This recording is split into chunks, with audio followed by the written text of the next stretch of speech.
Yo, what is up? It is your boys They're back at it again with another part 2. What if Deku had Kid Flash's powers? As you guys can see from the title, this is in fact going to be the finale to this amazing series. I hope you guys enjoyed all of its runs and all of the funny moments that came with this amazing series. I mean, it was pretty funny, especially the last part. I'm pretty sure I had the most fun recording the last part with, Izuku getting Katsuki pregnant by accident. And come on now, we all enjoyed that part, don't lie. But with that being said, guys, I hope you guys enjoyed this series and its run. But that being said, let's go ahead and hop into the recap and then get started. So yeah, on the last part, we had essentially left off after the UA Sports Festival. So after that, Deku had ended up picking his hero name, Kid Flash, as well as going with Gran Torino with Katsuki.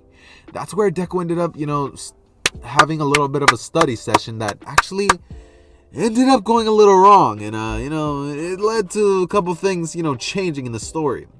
The changes being that Stain ended up killing Ida. I mean, that's not really that big of a change. We can all live with that, right?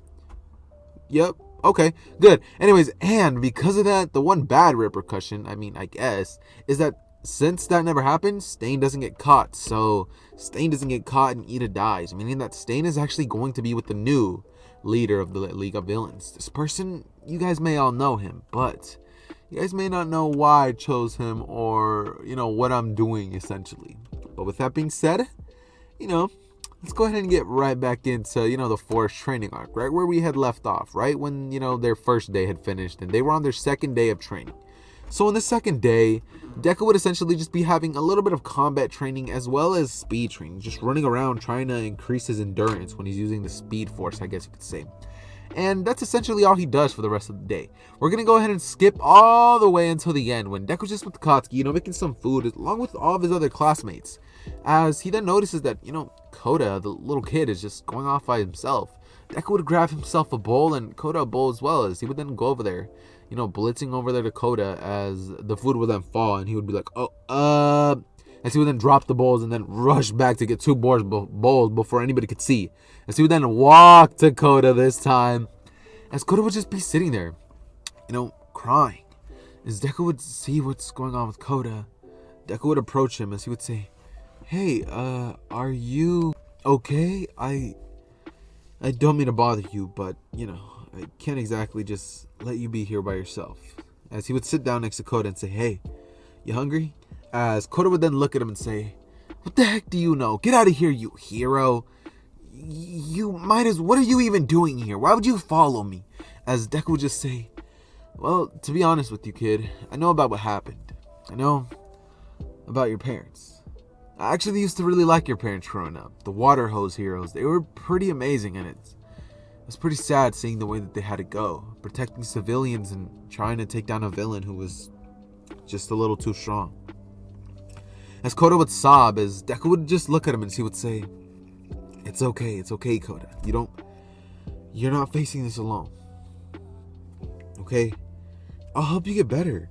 As Koda would say, "What? You won't do anything. You're just gonna end up like them. All of you are just gonna end up like them. You're all gonna be killing each other. The villains are gonna kill you. You're gonna kill them. It's just a dumb cycle. All of you heroes are the same."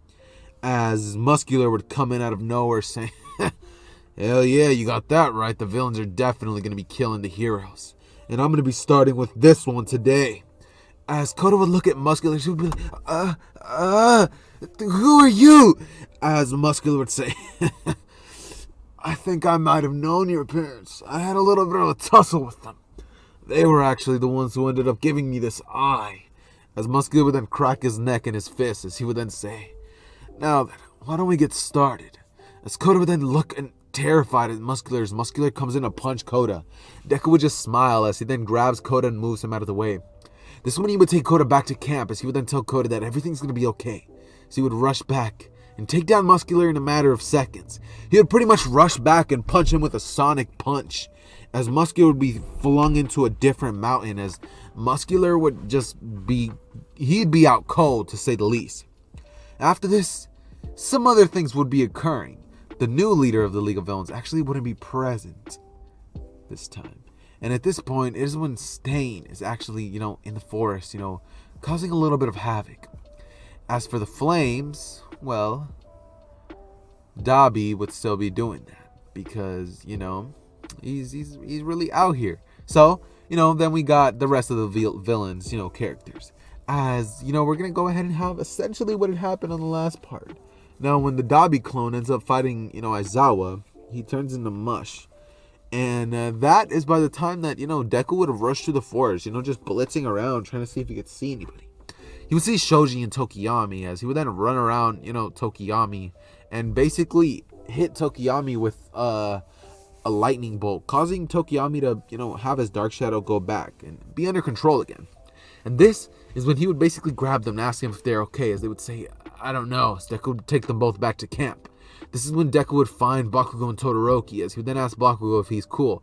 As Bakugo would say, Katsuki. Yeah, Katsuki would say that, sorry, I done goofed that part a little bit. As Katsuki would say that, yeah, she's fine. This bastard's giving her a little bit of a problem. Deku would see that right as she was dodging, one of the teeth actually ends up scratching Katsuki. As, oh no, you did not just hit Deku's girl. So Deku would blitz over there and grab Moonfish's teeth, breaking them. Grab the face as he would then slam it into the floor as hard as he possibly could. Moonfish's skull would get fractured off of that and he would be taken down instantly. This is when Deku would, blitz around and he would actually find Mustard as Deku would take him out before Tetsu could, causing that encounter to be pretty quickly. This is when Deku would go over to the Pussycats, to the Wild Pussycats, sorry, as he would then help them take out Stain, since it's going to be Stain and Magma that are fighting, not Spinner. He's never actually, yeah, Spinner would be added. Yeah, Spinner, Stain, and Magma, except Spinner wouldn't have the Stain outfit. It'd be a little different. So Deku would go on in there and say, what's the situation? As he would see that one of the Wild Pussycats is actually on the floor, bleeding out. And she's unable to move, as the other one would be in an uphill battle against 3 other people who were incredibly strong. As Deku would say, understood? This is when Deku would proceed to start twisting his arms really fast. He creates mini tornadoes in his hands, blasting all 3 of them away. As Deku would then run in a circle and throw 3 lightning bolts at each of them respectively, knocking them all out. As Deku would blitz on over them, put handcuffs on them and all 3 of them, as he would then drop them and say, you take care of her, I'll go see if anything else is going on. As Deku would blitz back to where he had left Katsuki, as he would then see that she's not there. Deku would then look up with an angry face as he would then see that Mr. Compress was way too far. As Deku would smile, thinking that this is going to be no problem. Mr. Compress would have actually already thrown the orbs at Dabi. As Dabi would catch the orbs, and Mr. Compress would then get taken out by Deku and retrieve the orbs. This is when Deku would notice that these aren't the right ones. Compress had tricked him. As he would then look towards the direction of Dabi, as Dabi would just smile and wave at Deku, as Deku then blitzes over there, reaching his top speeds, as he then jumps straight through the portal before it can close. This is when Deku would see that there's 2 Dabis. Deku would rush at one of them and elbow him right in the throat, as it would turn into sludge and go away. This is when Dabi would come out of the shadows, clapping and saying, well, if it isn't Izuku Midori, you managed to take down the other boss, didn't you? I thank you for that. It very much did help me out with my endeavors. As he would then chuckle, Deku would say, now give me Katsuki back and there won't be any issues. And turn yourselves in or I'll have to do it the hard way. As Katsuki would look at Deku as she would say, yeah, let me go. I'll kill you all. As Dabi would then hold his hand on her face as he would then say, now I wouldn't do that if I was you. I could turn you to charcoal if I wanted to. And she would then widen her eyes as Deku would say, I wouldn't do that if I was you. Dabi would then have a little bit of flame start flaring up as her face then starts to get a little burned. And this is when Deku in that split second would blitz on over and punch Dabi away. Dabi would hold the spot that Deku had punched as he would get flung back. And this is when Deku would pop the fuck off. Katsuki's face would have actually gotten a little burned and she would have actually been holding it like in pain, as Deku would not play any games after this. After that happened, Deku would proceed to essentially blitz and almost critically injure everybody. Now, in case you guys didn't notice, Dobby was the new League of Villains leader. Now, why Dobby? Well, during the search for somebody new, this is when All For One would come across Dobby. The reasoning that he picked him was because he would end up finding out about Endeavor and think that this is a good way to hit at the number 1 and number 2 hero. He can shut down the Hero Society even quicker if he had him, somebody who had direct contact with the number 2 hero and knows all of his faults and weaknesses. So, this is definitely going to help out with that. So it is at this current point that Dobby would actually be restrained and Deku would just be like, now I'm going to take you guys in, as he would then grab Katsuki and take her to the hospital. A hospital that's actually pretty nearby. Now this is when Deku would return in about 1 second, as All For One would be standing there, as he's just asking if he did this, as he would then say, silence, I know it was you, as Deku would say, huh? Who the hell are you?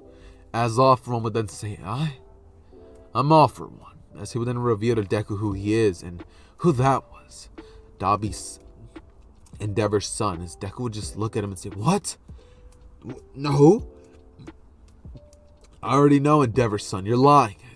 Shoto Todoroki. As All For One would be like, no. So that's where you're wrong. As Deku would just listen to All For One as he says what he has to say, and after hearing this, Deku would realize that this stuff cannot get out to the public. If it does, it'll leave a huge stain on the Hero Society. They may not be able to get back from it. As Deku would rush at All For One, as All For One would activate a shield quirk, or a force field quirk that Deku would try to penetrate. He would try punching straight through it, as it just wouldn't budge. This one, All For One would shoot long-range attacks at Deku that don't hit, but it's going to be a battle of endurance. Whether All For One's shield breaks, or Deku has the sufficient stamina to take him down. The battle would last for about 20 minutes, and by this time, half of the city would have been destroyed. All For One would have used that massive attack, and by this time, All Might would have gotten word of things, but he would know that Deku's there, so he would think that he just might be able to do it. I mean, he's already stronger than him, so he would just get in on Deku's way, as he would then rush at Deku, hoping that he doesn't have to get in the way and that he's not late. He can make it in time and save him. As All Might would then blitz on over there, as Deku would be fighting against All For One. It's at this point that Deku has a spark of electricity that had never ran through his eyes before. This when the lightning would turn into clear white lightning, just pure white. As Deku would then phase straight in through the shield. The reason that he couldn't do that before was because his molecules would just get disturbed anytime that he would try to. But for some reason, he blitzed right in there, right in front of All For One, as he's then staring at him. As Deku would then punch All For One's mask, breaking it, as he would then hold All For One's face and break his neck. This is when All For One would die right there, as Deku would just say that he had gone a little bit too far, as All Might would then take the credit for killing All For One, since he would actually arrive right on time. The police helicopters wouldn't have even been able to, arrive, since the battle had happened in a different way than in canon. This being said, All Might would take the credit, and he would still have some sort of his prime left, I guess you could say. So this is definitely going to help them out later. This is when all the kids essentially return back to school. And Katsuki would actually be right back to full health. Recovery Girl would have definitely helped her out with that little injury that she had. And as for Dobby, he would essentially be confronted by his mother, his brother, and the Todoroki family. They would have a big talk over things, and Dobby would be too far gone. He's beyond saving. They would all realize this and get a little saddened. I mean, he may have been bad, but the reasons that he was doing it was he was doing something that all of them had wanted to do. I mean, it's not like he had only done that to him. He had mistreated all of them. As Dobby would then smile and ask them off, they were willing to help him escape and get that revenge that they all deserved. For one, Endeavor should not be let loose. He's using us. He used us to fulfill his selfish desires. He used you, Todoroki. He used you to try to do what I could not. He saw that I was weak, and he tried to create another one of me, just to have you do what he couldn't have me do. That son of a bitch is more of a villain than I could ever be. So he says, I would never harm my own family. But he did it without a second thought. They would just have a huge talk about that, and after a while, Dobby was just left. He couldn't be saved. He was just too far gone. And as for the situation with Katsuki, she's healed, and now we're going to go ahead and jump on into the provisional license exams. This would essentially go to canon, except with the major difference being that Todoroki and Bakugo would actually end up passing. Oh my god, I need to stop that. Todoroki and Katsuki would end up passing. I'm sorry, guys.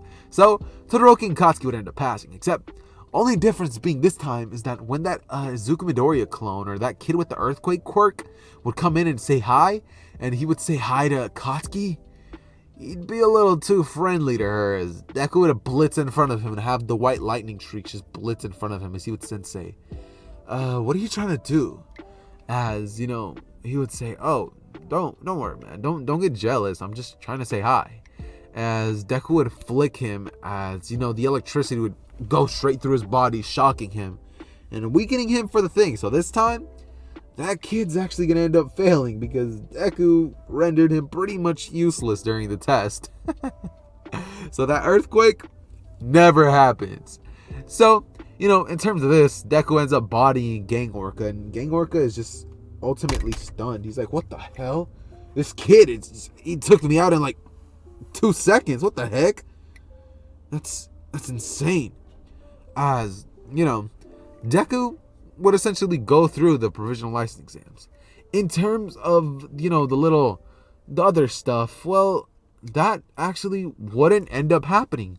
That wouldn't end up happening, and we wouldn't actually end up getting, as essentially the provisional license is, it's kind of one of my least favorite arcs to cover. It's pretty damn lame. There's no real, tension or anything. So, yeah, that being said, they all return to class. Now, this is when the class actually gets introduced to the big three. When this happens, Mirio actually takes a big liking towards Deku and Katsuki, seeing that she's the successor of One For All. And when the battle starts, Katsuki is actually able to dodge that move that Deku wasn't even able to dodge in the original canon. She actually saw that coming. She had fought against Gran Torino, who does stuff kind of like that. She had gotten her ass kicked for like a week straight, so she knows what that's like. She would not dodge it, and she would let it come. She would then dodge the gut punch and twist his arm, almost breaking it, as she would then hold him down. But Mirio would then phase through that, and she would then get taken down swiftly right after by one of Mirio's hard punches to the back of the head. Seeing this got Deku mad, and he would blitz Mirio before he could even, turn intangible. He would take down Mirio in a quick, swift motion, as Mirio would then rub his head, as he was flung into a wall before he could even react. At this point, Deku is light speed, and you guys may be wondering, why the hell is his lightning white now? What the heck is going on? What is going on? Well, I kind of like white lightning. That just sounds dope. Honestly, come on. Imagine a white flash just boom, boom, boom, boom, boom, boom, boom, just going around smashing everybody. Oh, and also, Deku's costume design would actually change to the one of the thumbnail by this point. I definitely forgot to mention that. He would have grown up a little bit after all of these experiences, and now his name is not actually going to be Kid Flash no more. After this, he's actually going to be changing into Flash. So, they get into the overhaul arc. Mirio introduces Deku to Night Eye, and Deku would actually be able to make Night Eye laugh. This time, he actually did something kind of funny, and Night Eye actually found it a little humorous. Nothing crazy. He just chuckled, as Deku would just smile, thinking that, that's enough. As Night Eye would actually tell Deku that if he wants to be here, he has to take the stamp. As in a flash, Deku would proceed to take the stamp, as Night Eye was like, what? As he would then look towards the future and say, try it again. He'd say, I wasn't ready. As Deku would then proceed to take it again. No problems, no nothing. As Night Eye would say, no matter what I did, you were always going to take it. That was never going to change. Interesting. You seem to have a lot of promise, boy. As Deku would then be taken out to the little, patrolling by Mirio. And this time, when Eri comes running in and he sees Overhaul, Mirio looked towards Deku and shakes his head. No, leave him. You're going to ruin the entire operation. We have to bust the entire Yakuza family, not just him. As Deku would then feel Eri's terror. And he would then think, If I fail this little girl, then I don't deserve to be called the hero. Take the girl and get out of here. I'll take him down. As Overhaul would take off his gloves, as he would then rush at Deku and come in to kill him. But before that, he'd literally be in a jail cell. As Overhaul would just be like, what the? With some quirk dampening cuffs, as Overhaul would just be like, what the hell? As that situation is taken care of in a flash. And then we got the gentle stuff, but everybody doesn't really care about that, honestly. I mean, what do you guys expect? Gentle versus like Midoriya with like 10% or like 20, I'm pretty sure it was taken out pretty easily. Take that against Kid Flash, and you got a massacre. So Deku would massacre Gentle Criminal. And this is where this story is going to be wrapping up, boys. I genuinely hope you guys enjoyed the run. In terms of Deku's kid with Katsuki and a little bit more studying, they definitely studied a lot more down the line. And this time, they didn't actually end up making any mistakes. The protection never actually ended up breaking this time, so they were actually quite fine. And later on, they actually ended up having a kid, name being Barry Midoriya. He also inherited his father's quirk, and that is where we're going to be leaving this story off. I hope you guys enjoyed, guys, and if you did, make sure to smash that like button, turn on your post notifications, and go on my Instagram for the chance to win a free PS4. Yes, that is right. I'm your typical average giveaway YouTuber. But all jokes aside, guys, with that being said, I hope you guys subscribe, turn on those notifications to be, let know whenever I post a video. And with that being said, it has been your boy Zether. You all know the drill, and I am out. Peace.